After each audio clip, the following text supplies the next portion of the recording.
In this video, I'm going to show you how you can temporarily deactivate your Facebook account. Before we dive into this video, make sure to like the video and subscribe to the channel with all notifications on. It really does help out the channel and lets us know that you want more content like this.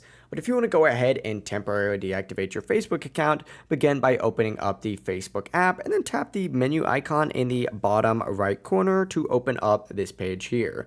Scroll down on this page till you see this settings and activity option and select it, and then hit settings up at the very top. Once you do get into your settings, click on the account center section up at the very top and scroll down till you see this account settings option and select personal details. From here, select the account ownership and control setting and tap on deactivation or deletion. Select whatever account you're trying to deactivate. In my case, I'm going to do Facebook, and make sure that you select this deactivate account section right here.